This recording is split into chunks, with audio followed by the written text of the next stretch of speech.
Before the jurors come in, Mr. Lewin, you wanted to put something on the record? Good morning, everyone. Two very quick issues. The first issue is that in order to try to move this thing along, I asked counsel to, when Mr. Durst says, I'm not aware, I believe I told Detective Struck so-and-so, I asked them to agree to stipulate. The stipulation would have been something to the effect of, there is no report in discovery with that information, and then I offered to even add, that is not to say that Mr. Durst is agreeing that he did not say that originally. They have refused that stipulation, which is their right, which means I will have to call a detective when this is done to go through all that. That's issue one. So let me add that there is little danger that in discussing this or bringing out this fact of the absence of a record, that anything would be created by the lawyer. In other words, this is something where you could lead, and I would give you permission to lead because there would be no basis for the objection. The point of it is to prevent the lawyer from creating an idea that is not already testified to, that doesn't already exist in documents. So what I would suggest is that you create a laundry list, right? And you go through it and say, is there any evidence of this? No. Is there any evidence of this? No. Any evidence of this? No. And that is the shortest period of time that it would take. Of course, he may be cross-examined on that point, but nevertheless, I think that establishes it. Well, Your Honor, the second issue is that originally, although the court had allowed evidence, and I'm allowed to ask Mr. Durst about whether or not he told his brothers, I'm allowed to confront him with the fact that Kathy went to Tom and Douglas and reported that he was stealing, which gives him a motive. However, the court originally said I was not allowed to bring up through Douglas the instances of where Bob Durst had actually attempted to involve Douglas in stealing from the company. Now that Mr. Durst has testified, not only was it people's position, it was always relevant for this reason. There's a difference between Kathy simply saying Bob is stealing. That certainly gives him a motive, but he has a much bigger motive if in fact the stealing is true. We have, and counsel has discovery of it, and we talked about it with the court, there are 3 different instances where Bob Durst either asked Douglas to participate in stealing again with the company or where Douglas catches him. I now want to cross-examine him on this issue because now that he's testifying, in addition to the relevance with respect to the 1101B issues that we've discussed, also issues relating to motive, now it also is a credibility issue because those would be instances of moral turpitude.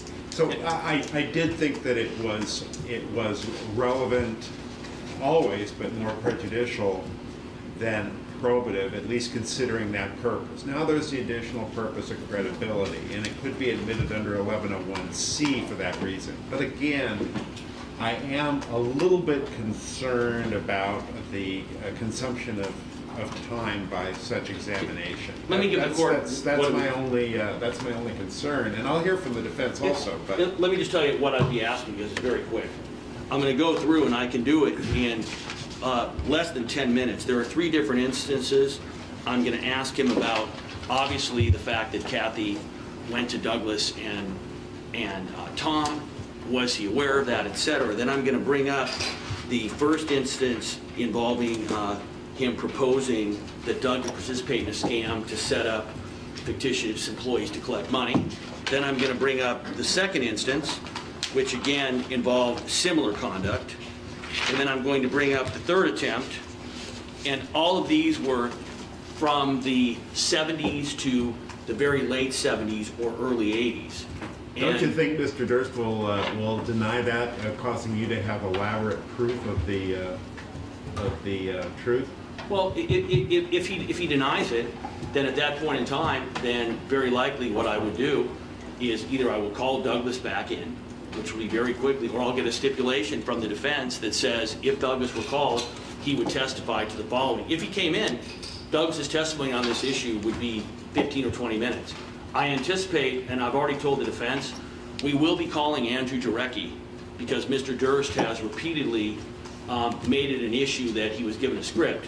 But the extent of the rebuttal testimony from Mr. Jarecki will simply be to explain that he did not give Robert Durst a script and why he did not give him a script. I can do his examination in less than 30 minutes. So in the end, Your Honor, the problem that we face is that Mr. Durst is up there and he's lying about a lot of things. And because I don't have a scoreboard, I don't know what the jury is thinking, and I got to do my job and make sure that he's impeached on material issues. Both of these issues are material. The issue with Douglas, if you look at the timeline, she is going to Tom a couple of months before he's going to kill her. And obviously, that certainly goes to his motive, and his motive is much more increased if the allegation is true. All right. Again, we know that you need not establish that Kathy Durst was murdered. You need only establish that Susan Berman would be a witness to that killing. But let me ask you this, because consumption of time is relative to the total amount of time that you're spending. With this, you'll be concluding your cross-examination today? Wait, Your Honor, I won't, no, Your Honor, I already told the court, I've got to go through. I'm going to end up cross-examining him. I'll be into next week. He refuses to answer my questions. I've got to cover all the information regarding Susan and Morris. There's no way I'm going to be concluding my cross-examination today. I won't be able to finish it this week. Defense. Well, I'm citing 1101 and 352 and cumulative, and I mean, where does this end? Is this just too much, Your Honor? All right, thank you. I think it's an undue consumption of time to cross-examine on the issue of the theft. So meaning, Your Honor, that I will be able to cross-examine on what the court's already admitted regarding Kathy making the allegation? Yes. Okay, understood, Your Honor. Thank you. Okay, we'll do a formal opening when the jurors return.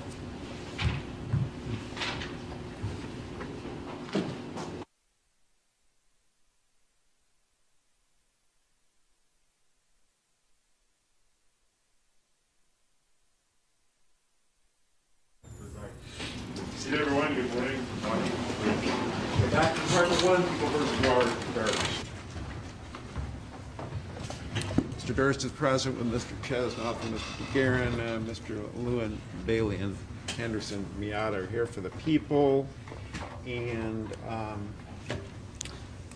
I want to make sure everybody's feeling well. So you're feeling okay, willing to go forward. I did have a dialogue with the bailiff who relayed to me how you were feeling, and I did want to just make sure everyone should know. I haven't heard anything about anyone with a cough or with the muscle aches or pains. A lot the things that we know are associated with COVID. We have to be very careful about that. And I hear nothing like that here. And we're all need to take care of each other in that way and not come in if we have symptoms like that. So I know you weren't feeling well, nothing like that, Yeah, right? I had vertigo, and I think it was a touch of that. I see. Okay, so if you're, make sure you get plenty to drink, plenty of water, and we will, let me know if you don't feel well, you just give me a signal, but we're all going to be, continue to be careful about that. So I'm glad that you're feeling a little better than you were earlier. And let's proceed now with the cross-examination of the defendant by Mr. Lewin. Mr. Durst, you were present for the testimony of both of your brothers, Tom and Douglas, is that correct? Correct. And do you recall they each described incidents near Kathy's disappearance where she separately told them that you were stealing from the family business? Do you recall those allegations? No. So, are you saying you don't recall the testimony, or are you saying you don't recall the incidents that she was complaining them about? I'm saying that I don't recall the incidents that she was talking about. Were you aware, Mr. Durst, that your wife was alleging at the time that you were stealing from the family business? I don't think she was alleging at the time that I was stealing from the business. I thought she did that about a year before she disappeared. So, let's ignore the timing for a moment. Were you aware that your wife was alleging that you were stealing from the family business? Yes, And would you agree, Mr. Durst, that that would give you a motive to potentially want to hurt her?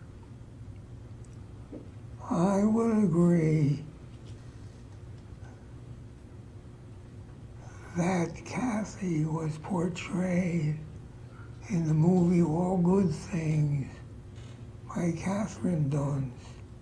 And in that movie, it shows Catherine Dunst taking stuff out of my office, which the movie then portrayed Motion to strike is as non-responsive. showing that the Durst organization was running brothels. I'll strike that. That's not exactly responsive. Mr. Durst, so what I'm asking, I'm not asking what the movie portrayed. I'm merely asking, you've now said that you were aware that Kathy was making those allegations. So what I'm asking you is, do you agree that in her making those allegations, even though you're saying they weren't true, you would agree that could give you a motive to want to silence her, correct? No, not correct. And can you explain to me why that wouldn't be correct? Kathy had been saying stuff like that ever since we got divorce lawyers, which was a year and a half before she disappeared.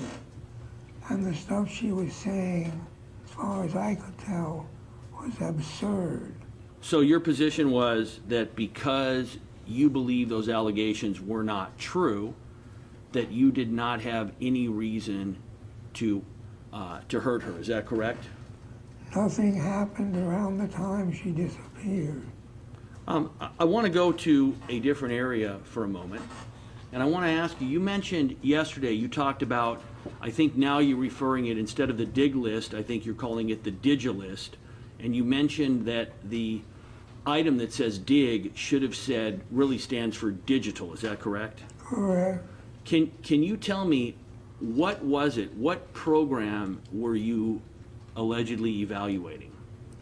Before Microsoft came out with Windows, they had something called MS-DOS, MS-DOS for Disk Operating System. That's what I was working on. And what kind of computer did you have at that time? Say that again. What kind of computer did you have at that time that you were using MS-DOS on?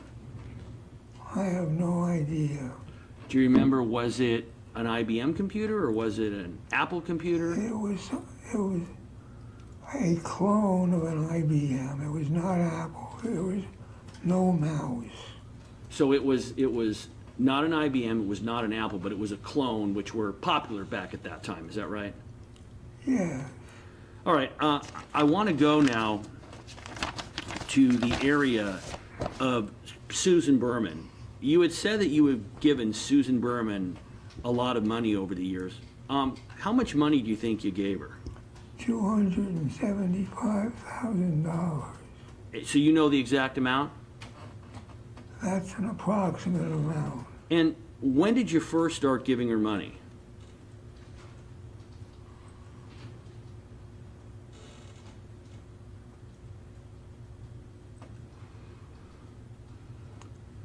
When she left New York and moved to Los Angeles.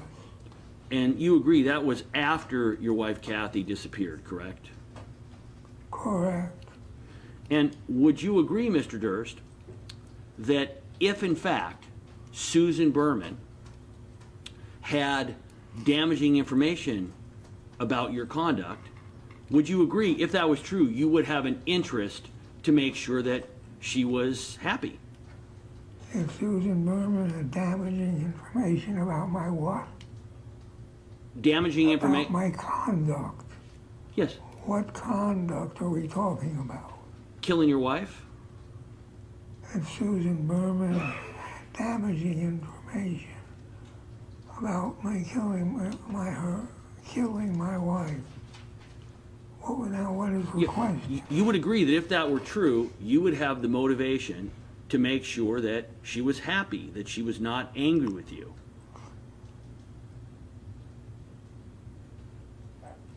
Yes. Now, you also mentioned yesterday that you had bought an expensive Lexus for Stuart and Emily. Is that correct? I bought a what? An expensive Lexus for Stuart and Emily. Expensive Lexus. I think I bought them the least expensive Lexus. But it was an expensive car. Right, okay. So you bought her a Lexus that was approximately $40,000 in 2001, correct? I have no idea. I think it was less. I think it was closer to $30,000. Would you agree that that was a pretty extravagant gift? Absolutely. And would you also agree that at that time, Emily Altman was aware, correct, that you had been in Los Angeles at the time of Susan's murder? Emily Altman was not aware that I had been in Los Angeles.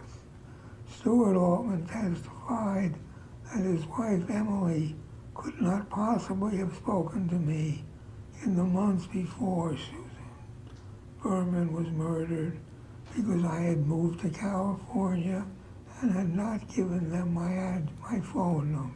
So my question, Mr. Durst, is you are not disputing at this point in time, you agree that you were in Los Angeles at the time of Susan Berman's murder, correct? Correct. And you're not disputing that Emily Altman testified in 2017 that you told her you were in Los Angeles at the time of Susan's murder, correct? That's what she testified to, in addition to other things. I think she took Misstates it back. testimony. I think she took it back and then finished her testimony, and she agreed with her husband that she was very confused and could not have spoken to me in the 6 months before Susan Berman died. You agree, Mr. Durst, that her testimony was that her husband called her in the middle of her testimony while she was still on the witness stand and told her that she was wrong and influenced her testimony. You heard that testimony from Mr. Altman, correct? That's a compound I think question. you're making, Compound question.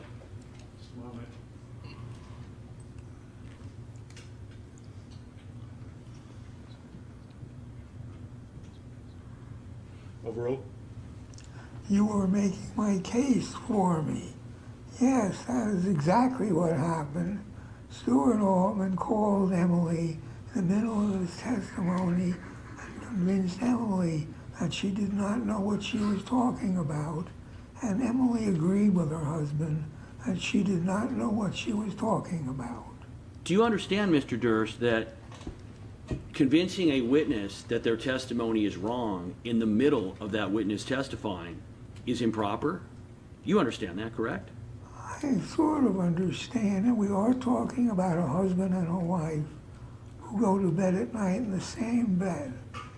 So the question, though, is you're now saying, I want to make sure I understand this, you're saying Emily Altman was lying, Emily Altman was wrong when she said that you told her you were in Los Angeles at the time of Susan's murder, but you are now saying, although she was wrong when she said it, the information that you were in Los Angeles at the time of the murder is correct. Objection, compound question. Overruled. Correct. So, Mr. Durst, can you explain then why Emily Altman would have said you told her that, strike that, you agree that Stuart and Emily Altman are two of your oldest friends, correct? Maybe in the past tense. I agree that Stuart and Emily Altman are two of my best friends. And the reason Emily came out with this thing at the last minute was because she was acting like a babbling idiot, which I said in my telephone calls to Stuart Altman. Right, but what you didn't say in any of those calls was that she was lying. You didn't mention that till yesterday, correct? Well, she was lying, but I don't think she knew she was lying. Mr. Durst, so you agree that you got very upset at her testimony. You called her a babbling idiot, but you didn't say, hey, by the way, she's a babbling idiot who's lying. You called her a babbling idiot, and you thought she was hurting your case, correct?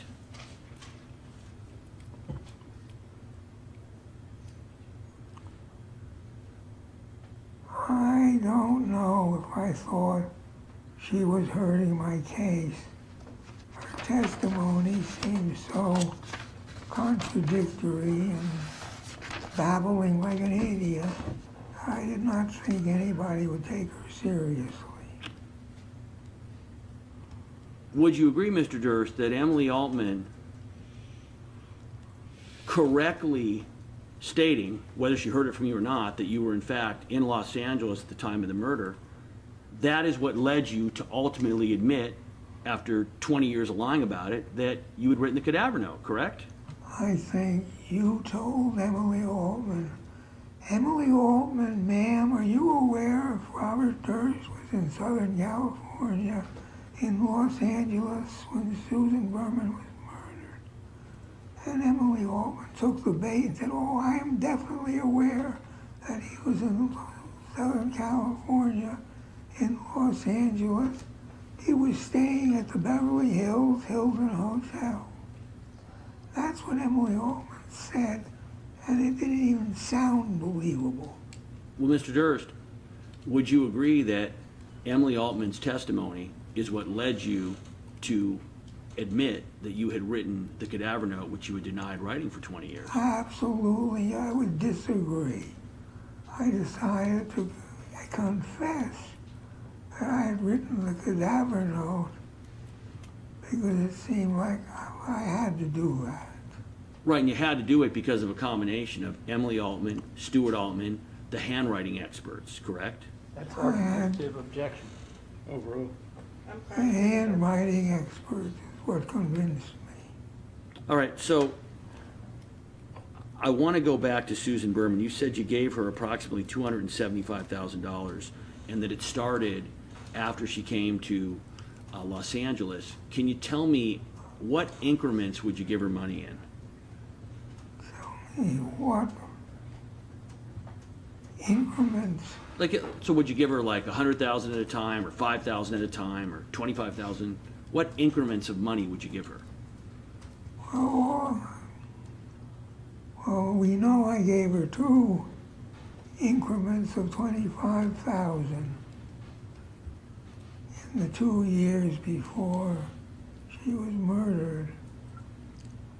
The rest of the information are in those 62 book boxes that I think New York or Joe Becerra has in custody. During my last lawsuit with Douglas, I was forced to pretty much come up with all the information about everything I had done in the last 40 years. And my lawyers at the time calculated that I had given Susan Berman approximately $275,000. The increments were mostly in either 25,000 or 50,000 at a time. Would you agree that that's a lot of money? I would agree that that's a lot of money. And would you also agree that you weren't giving, at that time, anywhere near that kind of money to any of your other friends?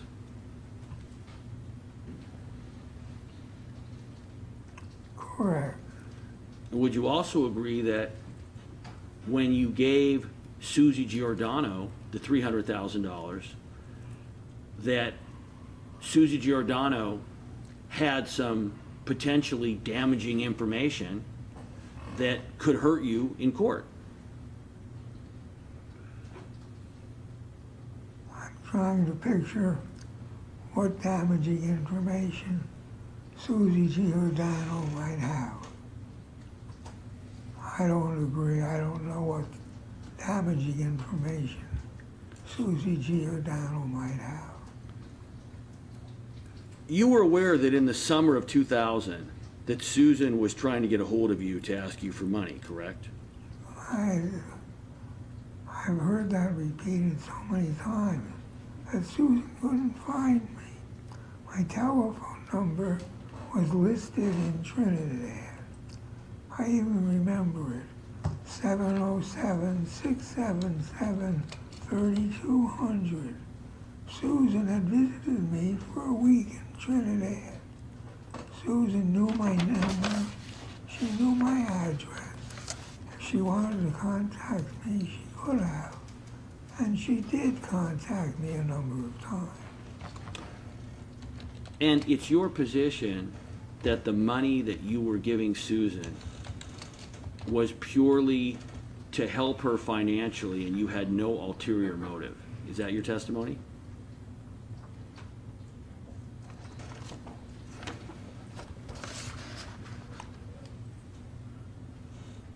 Correct. I gave her money when she said she needed money. I want to talk about the BD story for a moment. You're familiar with this document, is that correct? I did not write the BD story. Well, when you say you did not write it, does that mean you just didn't physically write it, but you provided the information for the BD story, correct? I provided an itinerary of things I had done. All those hotels listed are things I provided. So if you can But you... this whole thing about me smoking money, smoking marijuana all day and all night, and falling down is something that either Emily Altman or Teresa Cheatham made up. So, can you explain when was the BD story originally put together?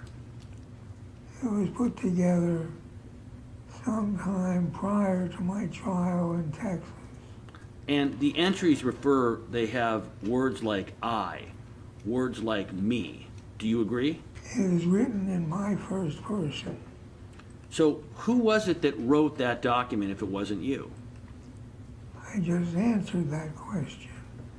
Either I think Emily Altman wrote part of it, and Teresa Cheatham wrote the other part of it. Who's the second person?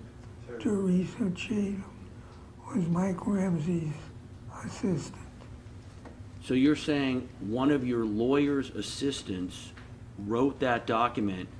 I just want to be clear. And you're saying she's writing that document not based on what you told her, she's just making up things? I thought he said Teresa Cheatham. No, he did not. No, he did not. I just want to clarify. Mr. Balian thought that you had said a different person. You mentioned, the person you just mentioned was Mike Ramsey's secretary, correct? Correct. And can you spell, it was hard to hear you, can you spell the name you gave? I didn't really hear it well myself. Spell her last name. Spell both, if you can. I don't think I can spell her last name. Can you pronounce it slow and loud, both the first and last? Something like Teresa was her first name. Is that Teresa with a D? Teresa with a D. Okay. So it sounds like, I know you don't know, maybe D-O-R-I-Z-A, that's how it sounds? Something like that. Okay. And Cheatham is something like C-H-E-A-T-O-N. Cheatham, or maybe C-H-E-A-T-H-A-M, something like that? Something like that.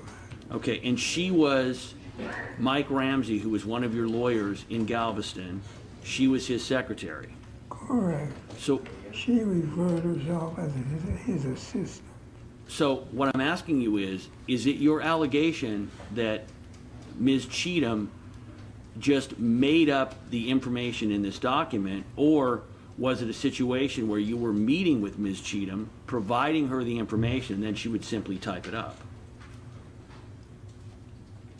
The only information I remember providing was my itinerary, the names of the hotels I had been staying in and where I had been traveling. You would agree that the in the BD story, there are conversations that are documented that are only between you and the person they're documenting. Would you agree? I don't remember. Well, I'll go through it. You've had a chance to look at the BD story Sure, repeatedly. but there are at least 3 versions of it. One was 30 pages long, one was 20-something pages long, and one I think was 14 pages long. So I'm not sure which version we're talking about. Well, would you agree that in each version, there are entries where, as an example, you refer to conversations or observations that you had where it was only you and the person you're talking to, or you and the person you're interacting with that were present? I don't know if I agree with that at all. It was written as if it was me writing the whole thing. It was written in my first person, and I did not write it. Isn't it true, Mr. Durst, that you made up this document and that you dictated what was to be in it as kind of a preparation tool for your testimony in Galveston? That's what it was for, correct? For your testimony in Galveston? Correct. And wasn't the idea, Mr. Durst, that you wanted to document what the prosecution knew, what they could prove, versus what you could say without it being disprovable? Is that a fair statement? No, that's not a fair statement. How would you describe it then? If you said it was made for the your testimony, how would you describe it? It was made prior to my testimony, so that the lawyers would know what I had been doing prior to being arrested.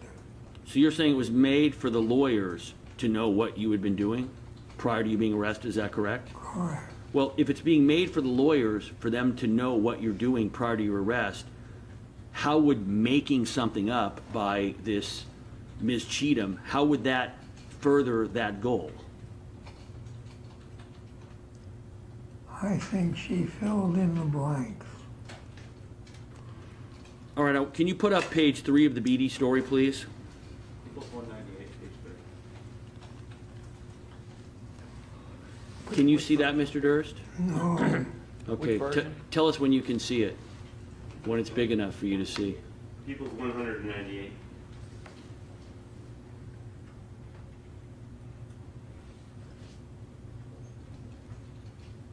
I can't read it.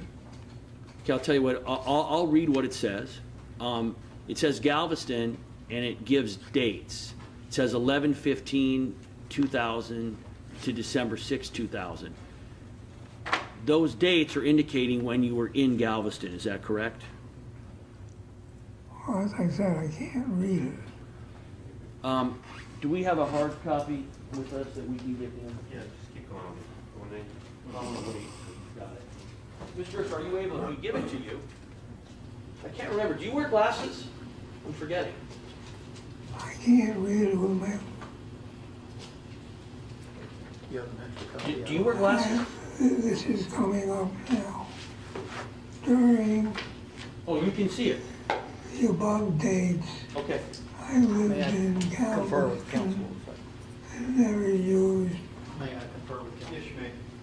never used any of the... May I approach, Your Honor? Yeah.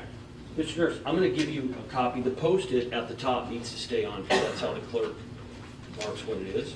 For you, Jeff? Yeah. Yeah. It is.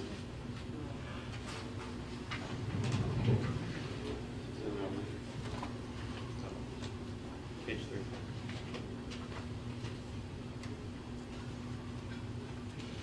There you go. So, Mr. Durst, are you able to, is this easier for you to read? Do you wear glasses or no? I have bifocals. Do you have them with you? I do. Would it help you to put those on to read it, or can you read it without it? You hold this, I will put them on Okay, and see if it helps. okay.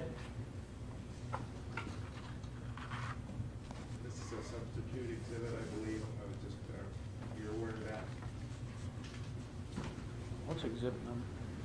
198. You have a copy and an original, and there's a substitution pending? We have the original marked 198 and 165, which is in the binder. Is everyone in binder? Oh, sorry. Okay.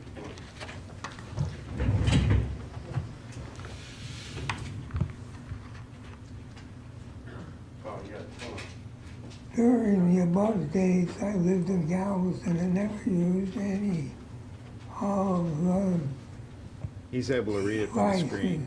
What did he say, Your Honor? He's reading it from the screen now. What would, Oh, okay, so you don't, just stop for a second. Do you need, you don't need the copy, you can see it from the screen then, is that right? correct. Okay, if you want a copy, let us know. May I continue, Your Honor? Yes. So, Mr. Durst, the dates on the top, those are the dates that you were in Galveston, is that correct? Correct?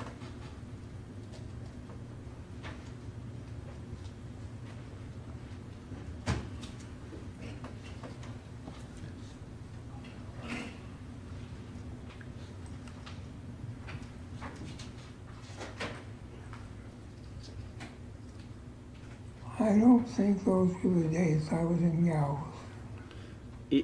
It says right below, during the above dates, I lived in Galveston and never used any of the devices that would allow me or the DA to confirm that I was in Galveston.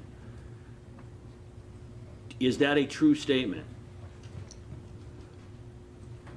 Well, my memory is different now. No, some of those dates are not correct.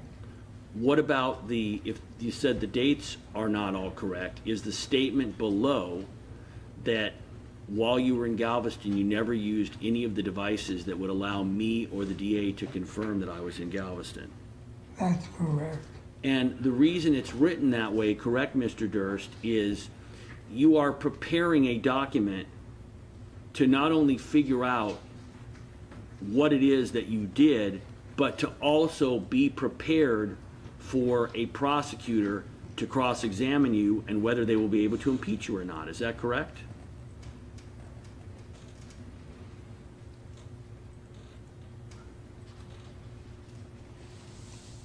I was preparing a document that the lawyers could use in the court case. Can you go a little bit lower, guys, please? The next paragraph, it says, exception to the above, the DA knows that on August 30th, 2001, I bought the .22 pistol in Pasadena. Can you tell me why you put that entry in there? Because that was very important. And you didn't write it saying on 8/30/01 I bought the .22 pistol in Pasadena. You wrote it saying the DA knows. Why did you start the sentence with the DA knows? It certainly was not necessary to say the DA knows, because obviously the DA would know, and obviously my lawyers would be aware that the DA would know when I bought a pistol. Isn't the point of writing the DA knows, Mr. Durst, is that as a notation for you to remember that you can't lie about that because the DA is going to know that on that date you bought the pistol, correct? I don't think my lawyers needed my help. Well, Mr. Durst, is the issue that your lawyers needed your help, or is the issue that you wanted to make sure when you testified that you were prepared and ready for anything the DA might ask you?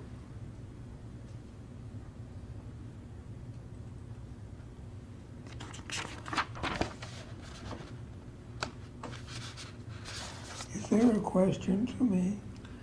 Isn't it correct that the purpose of this is so that when you testified, you would be able to prepare and know what information the DA had, what he could prove, so that when he cross-examined you on it, you knew what you could admit to and what you could deny?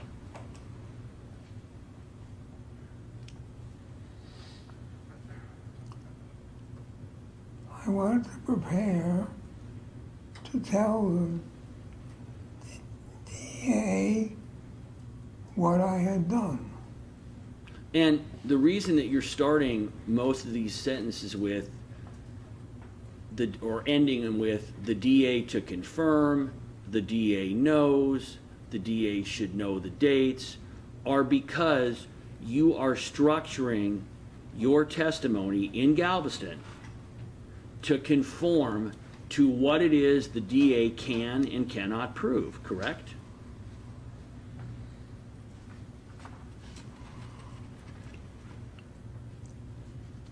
I was structuring my testimony to be correct and accurate. Would you agree, Mr. Durst, that there are several items within the BD story that are not true? I think there's a lot of things that were not true. And there are also, I thought there were many things on each page, but once again, I gotta tell you, there's several BD stories, so they varied. One was only 14 pages long, and one was 30 pages long. so we're going to talk about this BD story, which is 33 pages, because that's what's in evidence. So would you agree that there are statements in this BD story, there are some true ones and some that are outright lies? Is that correct? Well, first, I did not write it, so I couldn't have lied. Motion to strike is non-responsive. So I didn't ask you, listen to my question. I didn't say, Mr. Durst, you lied. I'm simply saying there are statements in this document that are written in your name, meaning I or me, correct? Correct. And you are now saying that some of those statements are true and some of them are untrue, correct? There were a bunch of untrue statements. And would you agree that some of those statements are lies, whether you wrote them or somebody else did? They are untrue statements. Untrue, more like incorrect statements. What's the difference between untrue and incorrect?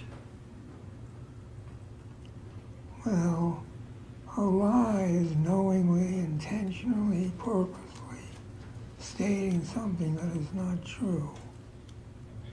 Incorrect is someone made a mistake. Okay, so your position is that the errors in this document are not lies, they are mistakes. Is that correct? The document is full of mistakes. Is the document, does it have any lies in it? Say that again. Does the document have any lies in it that you're aware of? Well, if it has lies in it, somebody else lied. I did not lie. Well, I'm asking you, do you believe, Mr. Durst, that there are intentional misstatements, going with your definition, intentional misstatements in the document, not accidents, but lies?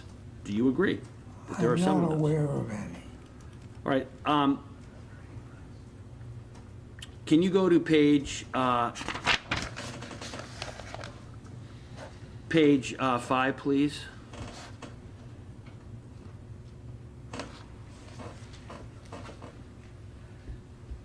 So page 5 under November 7th, 9th through 2000 says, I knew I would rather die than face the possibility of jail. Are those your words? Is that a true statement? That's something I might have said. Okay. And then you agree that it then goes on to talk about an incident in Tijuana 30 years ago, and that's a true statement, correct? Correct. And talking about your estate lawyer, for instance, Alan Rothfeld, Dorita's not going to know this information unless you tell her, correct? Correct.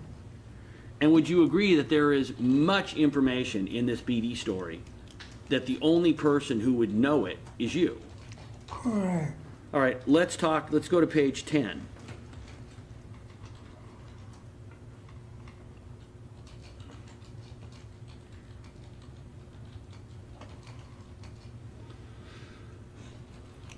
You would agree this is a timeline of your activities, correct?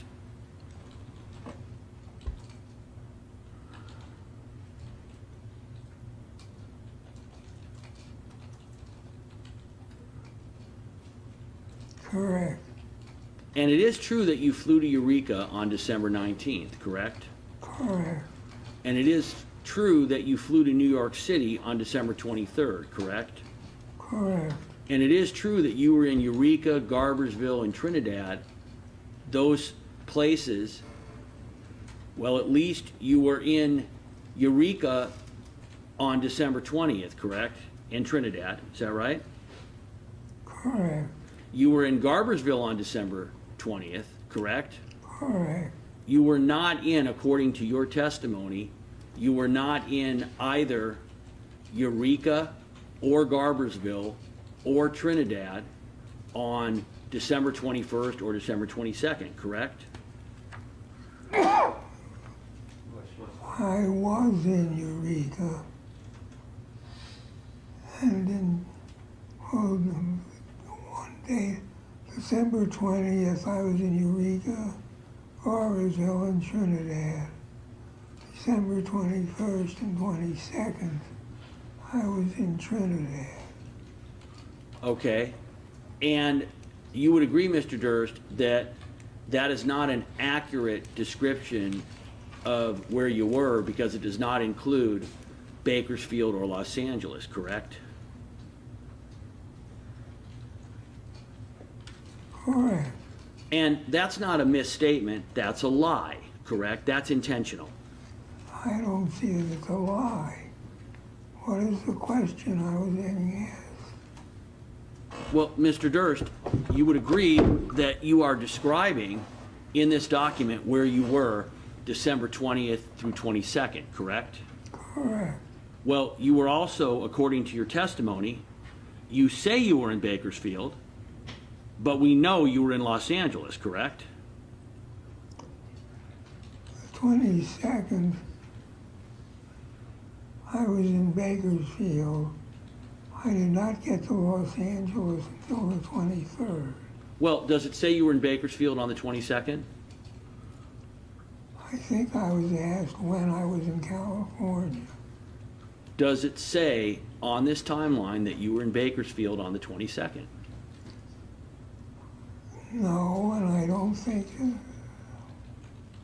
I think I was asked, when were you in Eureka, Trinidad? Meaning you were asked by, aren't you preparing a timeline of where you were you've said to assist your lawyers, but you left out you were in Bakersfield on the 22nd, correct? Correct. So you're saying that, Mr. Durst, you're even lying to your lawyers. Is that correct? I think the question to me was, when were you in Trinidad? Mr. Durst, you're not being asked questions with this document, correct? What you're doing, according to your testimony, is you are basically, and you've said, I did the timeline part of this document, so my lawyers knew where I was. Do you recall that testimony today? Yeah. Well, Mr. Durst, on December 22nd, according to your testimony, you were in Bakersfield, and you didn't put it on this document, which was only meant to go to your lawyers, correct? Correct. So, Mr. Durst, not putting Bakersfield on December 22nd, what that means is, not only is that not true, but you were even lying to your lawyers, correct? I'm not sure why I did not list Bakersfield. Well, okay, do you know why you didn't list Los Angeles or Susan's house for December 23rd? I was not asked about December 23rd. So, Mr. Durst, you just said that you prepared this timeline to say where you were. Now you're basically saying, I'm being asked specifically certain questions. Which is it? Were you preparing a timeline of where you were, or were you answering questions? I think I was preparing a timeline based on the questions I was asked. So, Mr. Durst, if you're preparing a timeline based on the questions you were asked, you would agree a question you would have been asked is, where were you on the 22nd and where were you on the 23rd, correct? I think on the 23rd, I was asked if I flew to New York City. So you're simply saying that even on a timeline that you're preparing only for your lawyers, you are deliberately not stating to them, if not lying, but deliberately not telling them, hey, I was in Los Angeles at Susan's on the 23rd. Is that correct? Correct. Now, you would agree, Mr. Durst, that you had to list Garberville, and actually it's the judge's pet peeve, you've put an S in Garbersville. It's Garberville, judges told us. I didn't say it was your biggest pet peeve, Your Honor. I just said it was a Garberville. You would agree, Mr. Durst, that you had to say you were in Garberville because at the time that you made up this document, you already had, you and your lawyers, you had the discovery from the prosecution, and you knew that they had phone records that proved you were at that payphone in Garberville, correct? Correct. So it's not that you voluntarily put down Garberville. This is one of those things like the gun that you talked about previously that you had to admit to because you knew that the prosecution had the records, correct? Well, you take this with everything I do, and then you try to say, well, you did it because you had to, rather than saying, well, I did it, period. Okay, you think that's, why did you do it? Why did you say you were in Garberville? I said I was in Garberville because I was answering the question of where I was in Humboldt County. But the same question on the same day, you didn't put in Bakersfield, and the same question on the next day, you didn't put in Los Angeles, correct? I did not put in Bakersfield on the 22nd, and I did not put in Los Angeles on the 23rd. And the reason you didn't put those in, Mr. Durst, correct, is because at the time you did not believe that there was evidence, for instance, such as Emily Altman saying you told her, to prove that you were in Los Angeles on the 23rd, correct?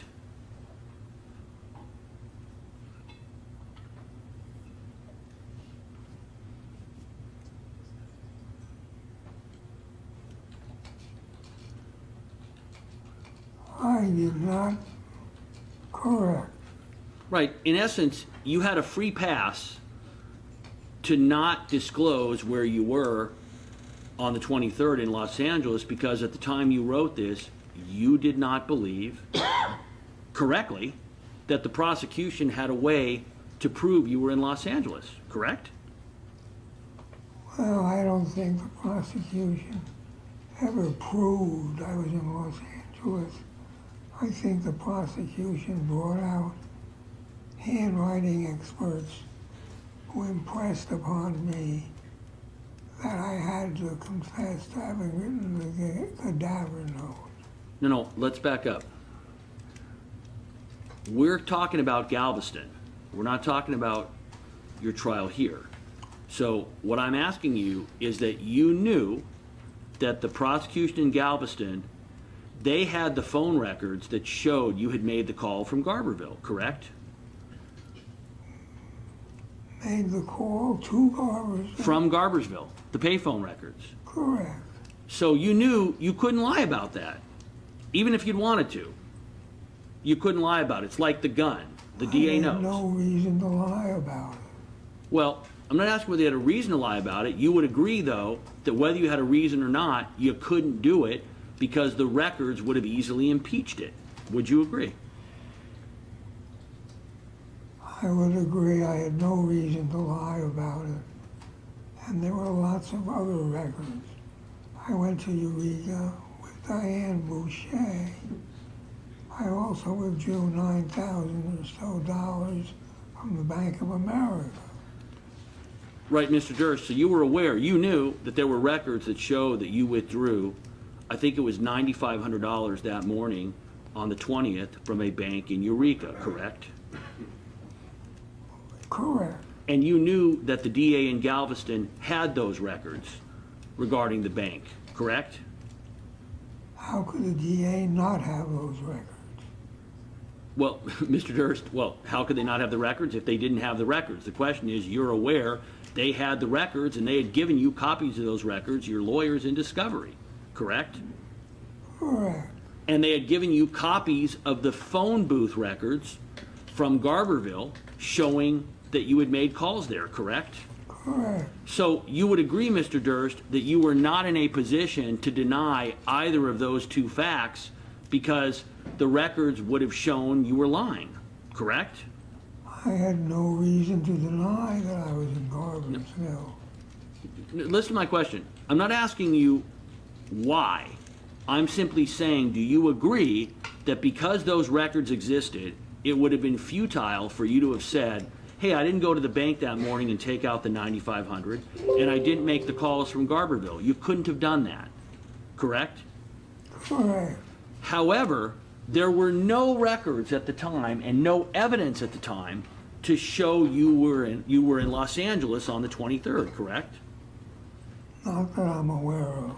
And so you knew when you were making this out that you basically had a free pass to be able to omit Los Angeles, and that the DA in Galveston was not going to be able to prove that, correct? That's argumentative, objective Overruled. form of the question. Overruled. Is that correct? I don't think I knew what the DA could prove and what the DA could not prove. Mr. Durst, I just showed you a page where you're literally using the words, the DA can prove this, the DA has that. What do you mean you don't know or you weren't considering what the DA could prove or disprove? I certainly did not have access to the information the DA had. Okay, so, Mr. Durst, you would agree that the BD story covers the month of December of 2000, is that correct?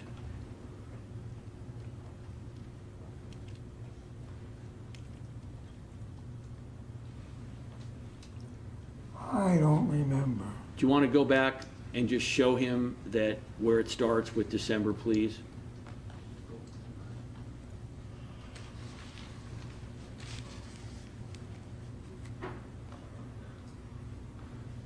So you see page 9, Yeah. early December. I don't need you to see read that. all these, but can you see that it goes down? It's a timeline, correct? Correct. And it goes through, and it covers, and then after the 23rd, it says remainder of December 2000 through January 5th. So you agree the BD story covers the month of December, is that correct? Correct. Does it mention anywhere about you going to Los Angeles to see Susan Berman? I don't know.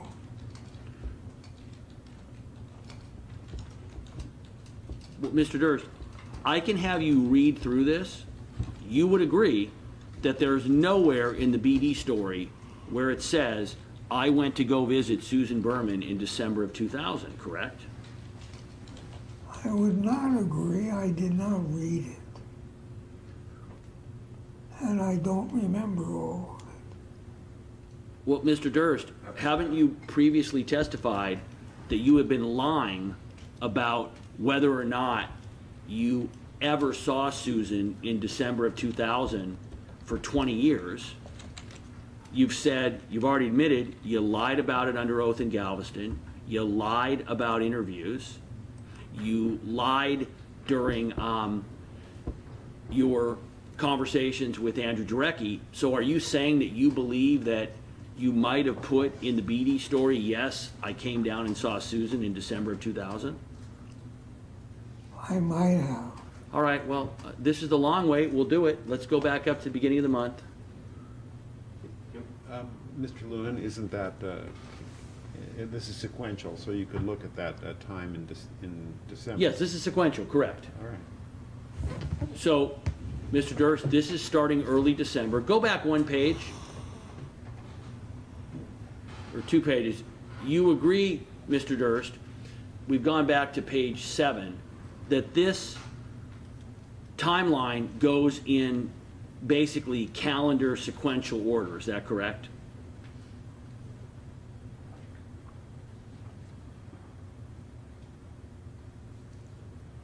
I'm seeing November. You know what, all right, start at page 1 and we'll just flip through without reading so you can see it. You agree, Mr. Durst, the beginning of the timeline starts in the 90s, correct? Did you see that? The top page, the 90s. All right. Okay, keep going down. Stop. It's going through, you would agree, it had 96, here it says in 1998. It's going in chronological order, correct? Correct. Do you need me to go through the rest of the document up to December of 2000? Do I need you to go through the rest of the document? This is what you are doing. Well, no, what I'm asking you though, Mr. Durst, is you have said a moment ago, you will not agree that you did not mention that you saw Susan in December of 2000 because you said, I don't know what the rest of the document says. I've shown you all the entries in December. Do you agree that there's no entry in December of 2000 that says that you went out to see Susan Berman? Would you agree? I agree. And would you agree, Mr. Durst, that there's no reason for us to go through the rest of the BD story that does not cover the period of December of 2000 to prove that, in fact, you didn't mention in another place that you had seen her in December of 2000? Would you agree? I'm sort of... I do not agree what you have to do to show me what else is in this document that I have never read. Okay, then we're going to go through it. So keep going. This says 1998. We're now, that was page 2. We now have the dates of, alleged dates of Galveston, and now we're at 11/15/00. Keep going. We're now October 31st, 2000. This is page 4. Page 5, November 1st, 2000, November 3rd, 2000, November 6th, 2000. Continues. The bottom of the page, November 10th. The next page, November 11th, November 15th, etc. Keep going. Page 7, November 16th, go to the bottom. November 15th to December 6th, and we're still in 2000. Next page, page 8. Still talking about what's going on at that period of time. Page 9, early December, December 6th, 2000. Keep going.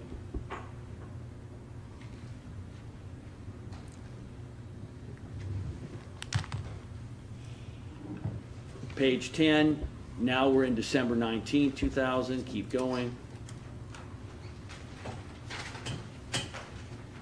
Page 11, January 6th. Let me stop for a moment. Would you agree, Mr. Durst, that up until this point there has been no mention of you seeing Susan in December of 2000?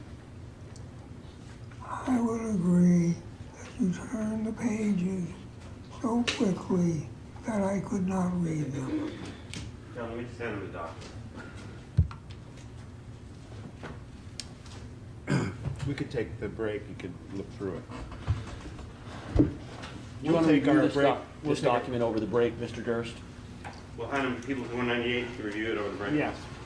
Ladies and Don't gentlemen, do want not to read converse. it during the break.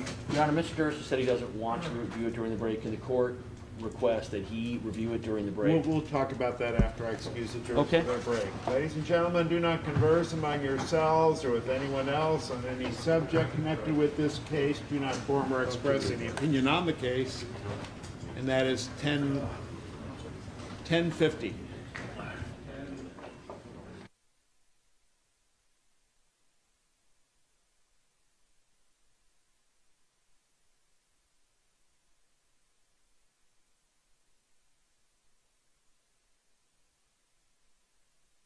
Defendant denies he's read this,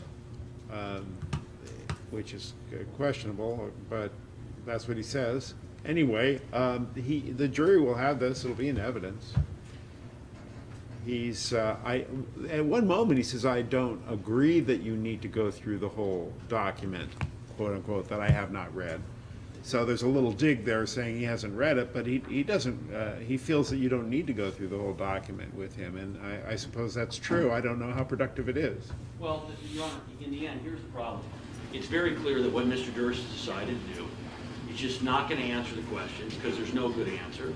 He's going to pretend that he hasn't read a document that he's read, which he refers to, even knows the various page numbers of the different versions of the documents. And now when I ask him a very simple question, which he doesn't want to answer, if you agree, there's no evidence whatsoever that you ever mentioned going to Susan Berman's in December of 2000. He knows it's chronological. He knows that the only place it would be is there. And he simply answers, well, I don't know what's in the rest of the document. So if he's going to play that game, then I'm going to go through it. I don't think it's going to help with the jury. This is known, Mr. Lewin, as bait. Do not take bait.